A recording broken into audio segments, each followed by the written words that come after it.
તો રણ મેદાનમાં હારી જવાતું હોય છે, પરંતુ એમ કહે છે કે આ યોદ્ધા એવા છે કે પ્રમાણિક પુરુષાર્થ રૂપી ગાંડી ઉઠાવીને ફરજના ક્ષેત્રમાં કાયમ આમ ડટીને રહ્યા છે, ખૂપી ગયા છે, અને એટલે જ વિજયશ્રી એમના વધામણા કરે છે. ખૂબ ખૂબ અભિનંદન.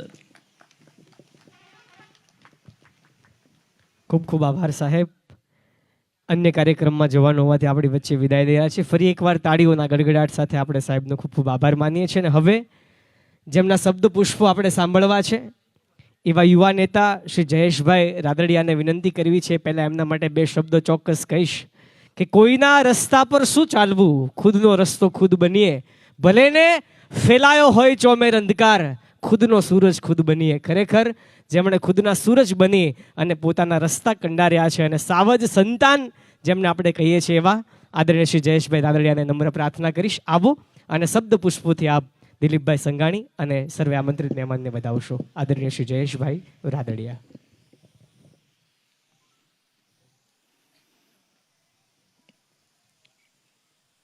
અમરેલીના આંગણે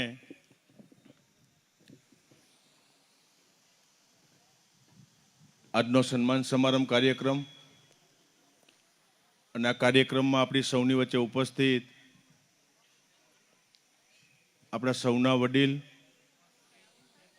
ભારત સરકારના કેબિનેટ મંત્રી અને જેમનું હંમેશા અમને સૌને માર્ગદર્શન પ્રાપ્ત થયું છે એવા આદરણીય રૂપાલા સાહેબ, એવા જ ઉપસ્થિત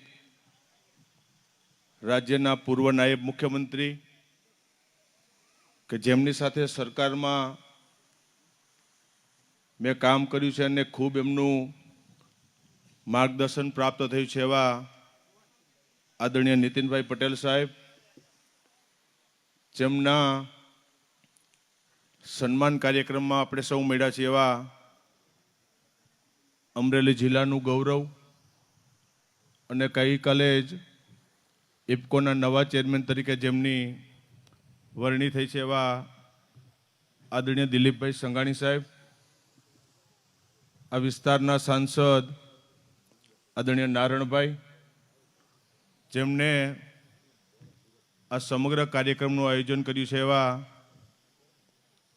મારા ભાઈ આદરણીય ભાવેશભાઈ કાનાબર સાહેબ, ઉપસ્થિત સૌ મહાનુભાવો અને આપના કાર્યક્રમમાં પધારેલા અમરેલીના વિવિધ સંસ્થાના સૌ આગેવાનો, હોદ્દેદારો, ભાઈઓ અને બહેનો.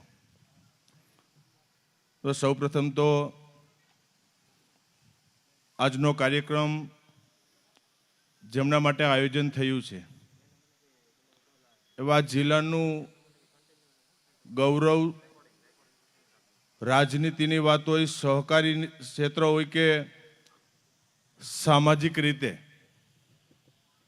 એટલું કહીશ કે આ જિલ્લો નહીં પણ સમગ્ર રાજ્ય અને સહકારી લેવલે, દેશ લેવલે જેમને નેતૃત્વ આપ્યું છે એવા દિલીપભાઈ સંઘાણીનો આજે જન્મદિવસ છે. અને બેવડો પ્રસંગ જન્મદિવસ, અને સાથે સાથે 2 દિવસ પહેલાં જ ઇફકોના નવા ચેરમેન તરીકે ફરી પાછી જ્યારે જવાબદારી મળી છે ત્યારે આજના દિવસે આદરણીય સંઘાણી સાહેબને જન્મદિવસની ખૂબ ખૂબ હૃદયપૂર્વકની શુભકામનાઓ આપું છું. અને ભગવાનને પ્રાર્થના કરું કે એમનું આવનારું જીવન એ તંદુરસ્તીવાળું આપે, લાંબુ આયુષ્ય આપે, કારણ કે એમના માર્ગદર્શન નીચે, એમના નેતૃત્વ નીચે માત્ર અમરેલી નહીં પણ અત્યારે સમગ્ર દેશની અંદર સહકારી ક્ષેત્રમાં એમના નેતૃત્વ અંદર ત્યારે આપણે આગળ વધી રહ્યા છીએ. અમરેલીને આંગણે આવ્યો છું ત્યારે એટલું ચોક્કસ કહીશ કે સંઘાણી સાહેબના નેતૃત્વની અંદર અમે જ્યારે સૌ કામ કરતા હોય, મારે એ દિવસો પણ યાદ કરવા છે આજે એમના જન્મદિવસ નિમિત્તે, કે સંઘાણી સાહેબ સાથેનો અમારો પારિવારિક સંબંધ એટલે મારા પિતાશ્રી વિઠ્ઠલભાઈને પણ યાદ કરવા પડે આજે, કારણ કે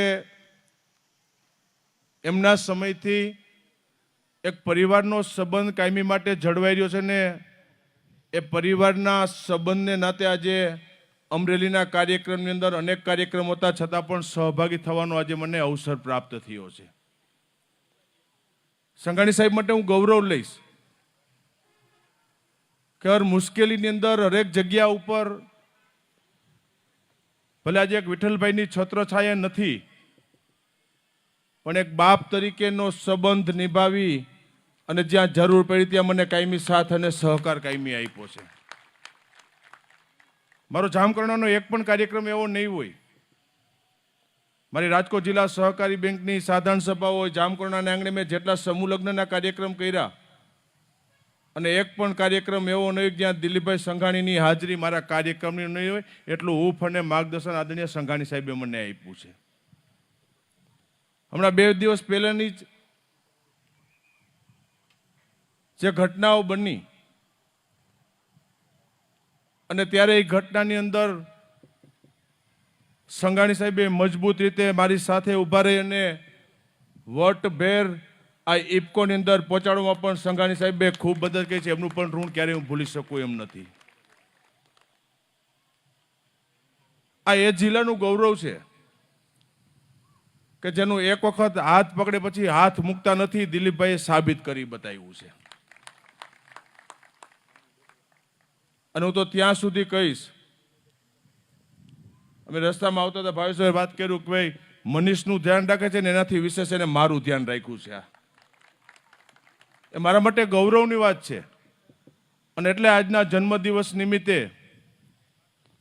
આજના કાર્યક્રમમાં ફરી પાછા ઇફકોના ચેરમેન બન્યા છે. ફરીથી સાહેબ આપને હૃદયપૂર્વકની ખૂબ ખૂબ શુભેચ્છાઓ આપી છે. આપ ઉત્તરોત્તર પ્રગતિ કરો, આગળ વધો. અમે સૌ તમારી સાથે છીએ. અને કાલે મેં એક પ્રશ્નના જવાબમાં પણ કીધું હતું કે સંઘાણી સાહેબ ખૂબ મોટું યોગદાન આ જિલ્લાની અંદર છે. આ જિલ્લાની અંદર એમના ધારાસભ્ય તરીકે, લોકસભાના સભ્ય તરીકે, રાજ્ય સરકારની અંદર કેબિનેટ મંત્રી તરીકે રહી અલગ અલગ વિભાગો સંભાળી અને કાલે મેં જવાબ આપ્યો હતો કે ભારતીય જનતા પાર્ટીના કમળના સિમ્બોલ ઉપર ચૂંટાઈને એક પ્રતિનિધિત્વ કર્યું છે. એવું પણ મેં કાલે જવાબ આપ્યો હતો. સાહેબ વિશેષ સમય નથી લેવો.